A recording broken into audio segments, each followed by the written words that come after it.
Assalamualaikum warahmatullahi wabarakatuh. Saya Trisuci Prastiwi dari kelas PGMI 4 semester 7 dengan NIM 0306212172. Di sini saya akan membuat video pembelajaran untuk menyampaikan materi dari mata kuliah Manajemen Organisasi Pendidikan yang berjudul Kepemimpinan, Gaya Kepemimpinan dan Kepemimpinan dalam Perspektif Islam. Nah, yang pertama kali di sini saya akan membahas definisi pemimpin menurut teori Wechsler dan Masaryk pada tahun 1961 yang menyatakan bahwa kepemimpinan itu sebagai pengaruh antar pribadi yang dijalankan dalam situasi tertentu dan diarahkan melalui proses komunikasi untuk mencapai tujuan tertentu. Nah, jadi kepemimpinan di sini adalah kemampuan untuk mempengaruhi dan menginspirasi orang lain untuk mencapai tujuan tertentu. Nah, yang kedua itu materi berikutnya akan membahas mengenai gaya kepemimpinan menurut Sudarta pada tahun 2017. Gaya kepemimpinan ini sangat banyak. Nah, yang saya ambil itu ada 4. Yang pertama itu ada otoriter.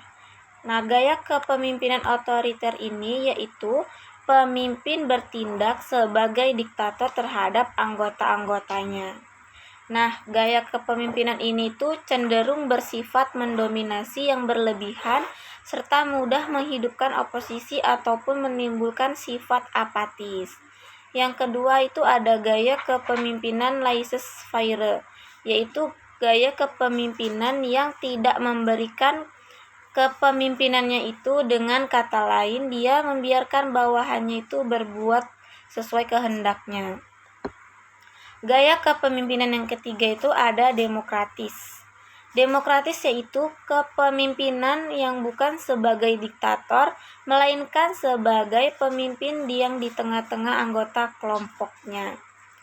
Nah, yang keempat itu ada gaya kepemimpinan pseudo-demokratis ataupun demokratis semu atau manipulasi diplomatis. Yang maksudnya itu adalah pemimpin yang hanya tampaknya itu bersifat demokratis, namun nyatanya tidak demokratis. Nah, kemudian saya akan membahas mengenai kepemimpinan dalam perspektif Islam. Kepemimpinan dalam perspektif Islam ini memiliki prinsip yang berakar pada Al-Quran, hadis, dan kehidupan Nabi Muhammad SAW serta para khalifah yang soleh. Dalam pendidikan Islam, seorang pemimpin ini memegang amanah dan tanggung jawab yang sangat besar. Nah, ada beberapa prinsip yang penting dalam kepemimpinan dalam perspektif Islam. Yang pertama itu ada amanah ataupun kepercayaan dan tanggung jawab. Nah, kepemimpinan ini yaitu tanggung jawab yang harus dijaga dan dipertanggungjawabkan tidak hanya di hadapan manusia tetapi juga di hadapan Allah Subhanahu wa taala. Nah, seorang pemimpin ini harus menjalankan tugasnya dengan jujur dan adil serta menjaga hak dan kesejahteraan rakyatnya. Nah, prinsip yang kedua itu ada keadilan ataupun adil dalam memimpin.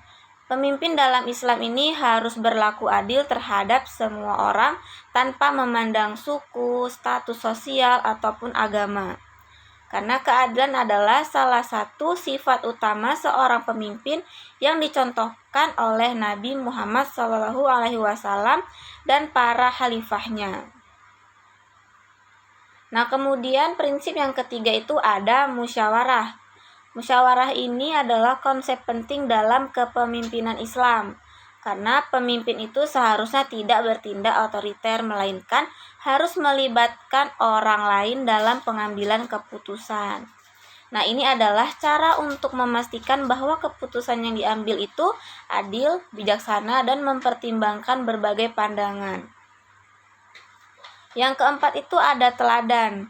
Nah, pemimpin dalam Islam itu harus menjadi teladan yang baik bagi pengikutnya seperti yang dicontohkan oleh Nabi, karena Nabi itu dikenal sebagai pemimpin yang penuh kasih sayang, bijaksana, adil, dan sangat menghormati orang lain.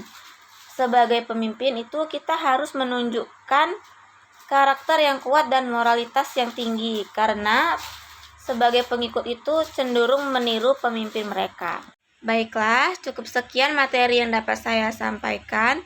Wassalamualaikum warahmatullahi wabarakatuh.